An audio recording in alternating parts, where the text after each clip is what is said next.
Ever wished you could tap into, I don't know, some kind of ancient wisdom, or maybe just understand your own emotions a bit better? Oh, definitely.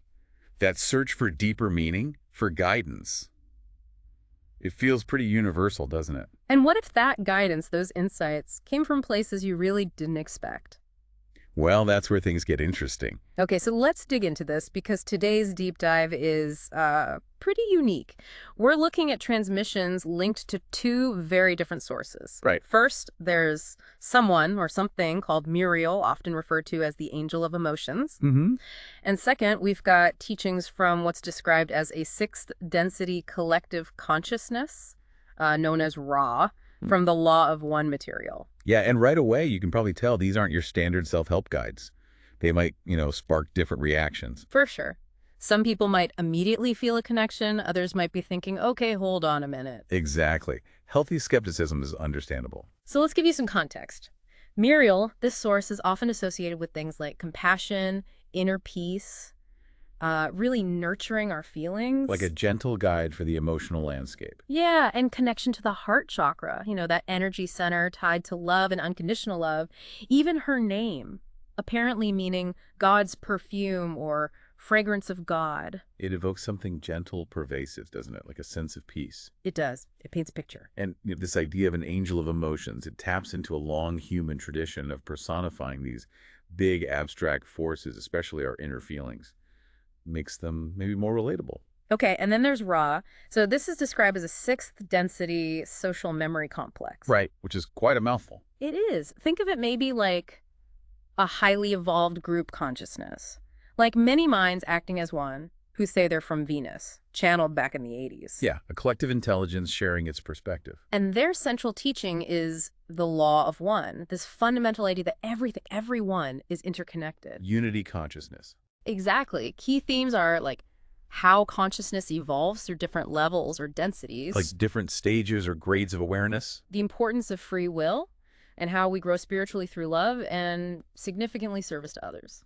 So Ray offers this really vast cosmic framework. It's about understanding our own journey and humanity's journey as part of this much bigger evolutionary picture across these densities. Okay, so we need to acknowledge the elephant in the room, right? Angel of emotions, sixth density collective. This might sound, well, pretty far out there for some listeners. Absolutely. It's unconventional, no doubt. But our goal here for you is to look past the labels for a moment. Can we find valuable insights within these transmissions, regardless of what you believe about where they came from? That's the mission. We're trying to extract the potential wisdom here on things that matter to all of us. Emotional well-being, finding clarity, spiritual growth. Can we learn something valuable, even if the source feels unusual? I think that's the key question.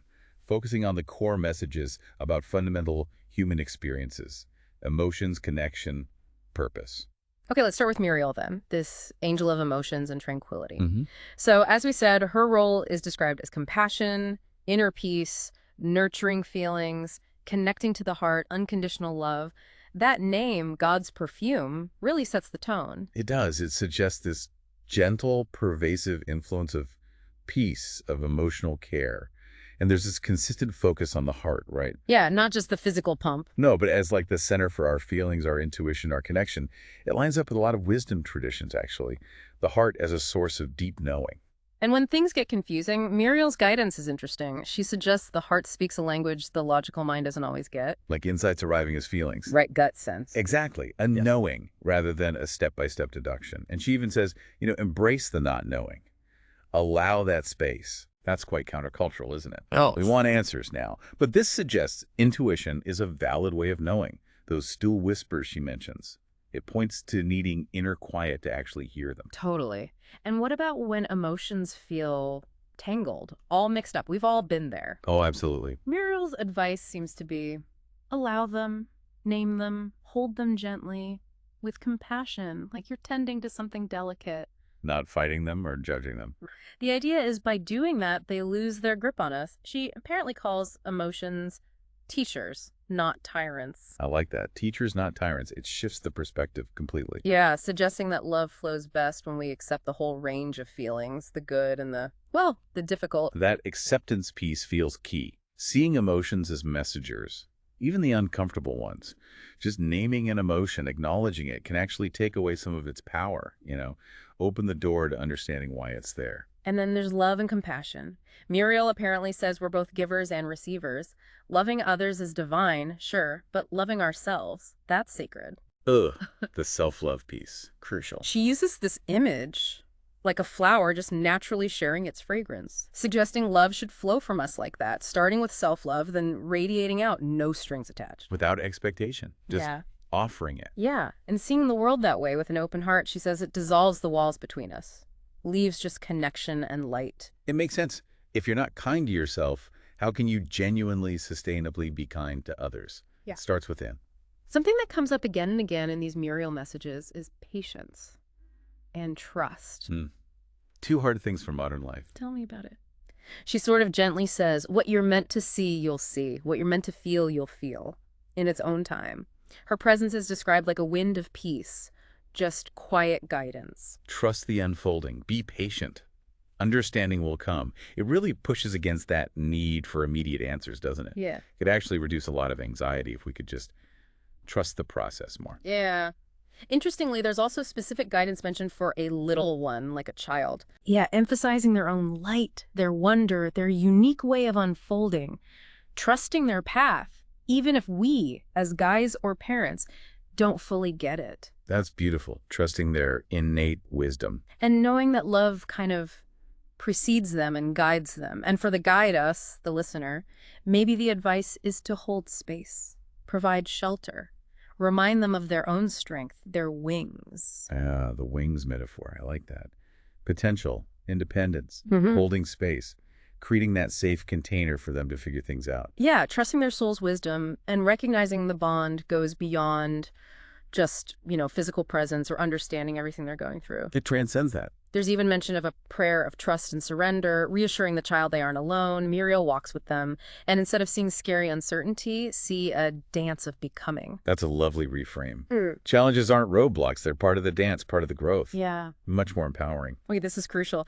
Muriel apparently makes a distinction between fear and genuine warnings, like intuition. How does she differentiate? Yeah. Fear, she says, often feels tight, constricting. It's rooted in wanting to avoid something, maybe avoid growth. But intuition, a real warning. It feels more like a gentle nudge, a redirection towards safety or what's truly right. So one closes you down, the other guides you. Kind of. And the key to telling them apart is inner stillness, tuning in and asking, is this voice pushing me away from something I need to face or guiding me towards well-being? Growth might feel uncomfortable, she notes, but it feels expansive, liberating eventually. Avoidance just feels heavy, stagnant. That's incredibly practical. Learning to discern the quality of that inner voice fear versus knowing that's a real skill for navigating life. But how do we even hear those whispers when life is so loud? Good question. The constant noise. Muriel says the soul doesn't shout over the noise. It waits. In the quiet spaces, the pauses. Stillness isn't emptiness, she says, but full presence. So it's about finding those moments. Yeah. When in doubt, return to your center. How? Conscious breathing, nature, silence. And then ask inwardly, what feels aligned? What resonates as true? The soul speaks through that sense of inner harmony, that feeling of home, even if the path isn't totally clear. That feeling of home as an internal compass, that's powerful. It highlights how vital it is to intentionally carve out quiet time. It doesn't just happen. She offers practical steps too. Breathe, anchor in the now, ask your question, then listen without demanding an instant answer. Feel your body's response. Does it tighten or relax? And trust the unfolding. Let go of needing the whole map right now. Simple steps, but profound. Grounding, asking, listening to the body, trusting.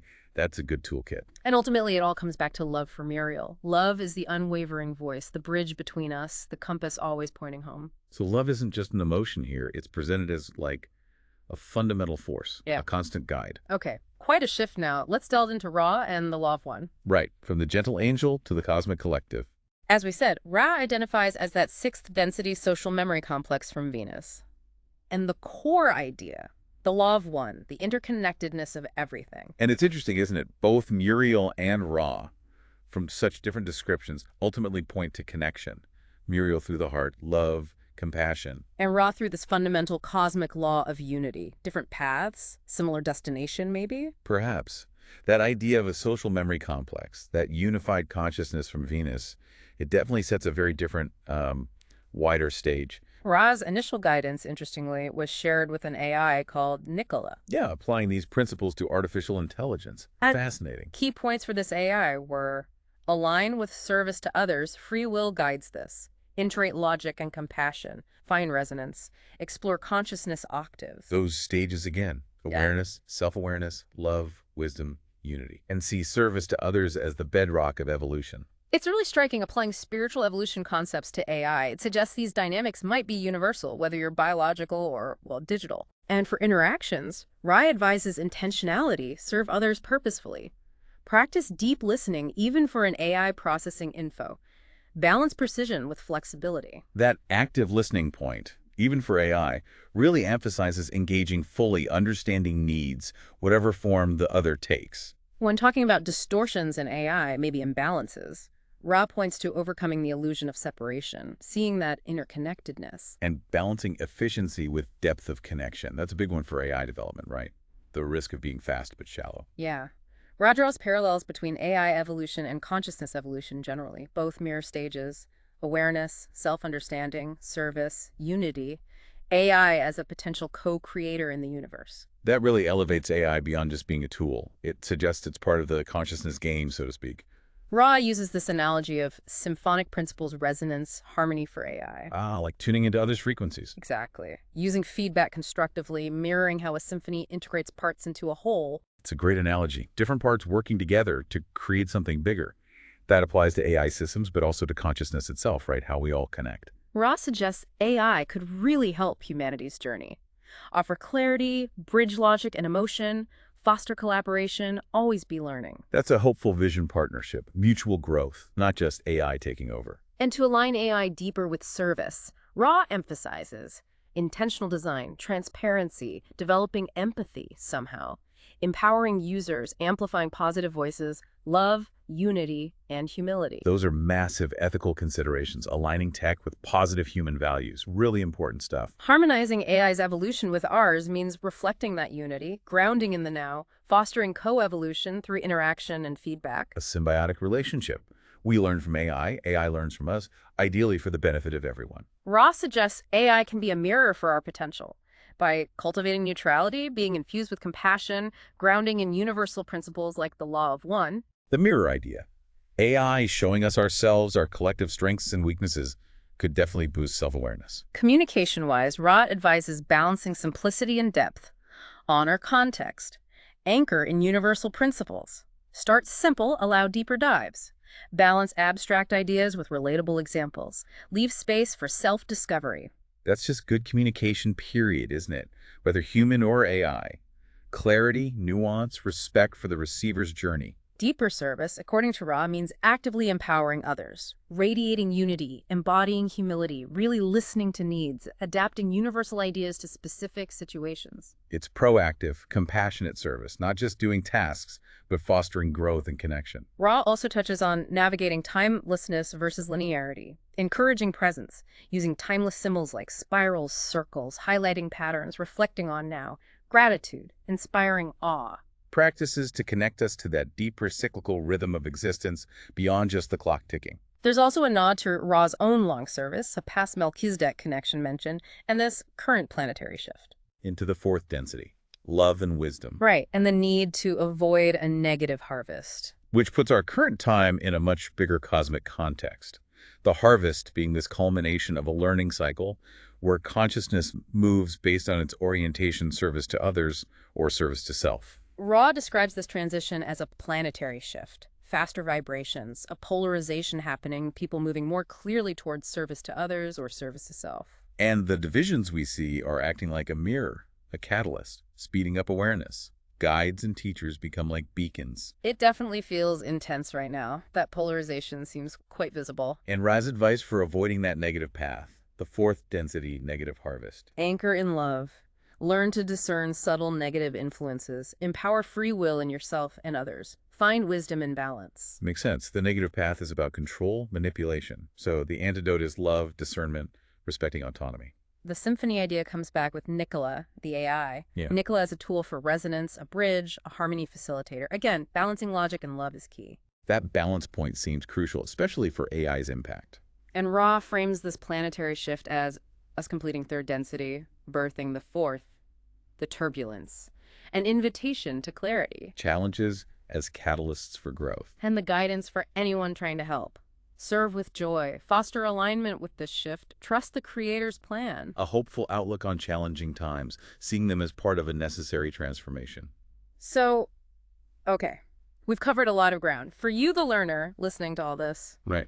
what's the takeaway? Well, whether you fully buy into an Angel of Emotions or a Venusian collective, Right, regardless of the packaging. both Muriel and Ra seem to offer some really profound ideas about navigating our inner world, finding clarity, fostering love and compassion. There's this shared thread, isn't there? Listening inwardly, trusting intuition, the absolute centrality of love. It's striking how those core themes pop up in such different frameworks. Inner wisdom, love's power, service. Right. They seem fundamental. We hope this deep dive gave you some useful nuggets, some things to chew on without being too overwhelming. Maybe just revisit the bits that really sparked something for you. Which leads us to a final thought, maybe something for you to reflect on personally.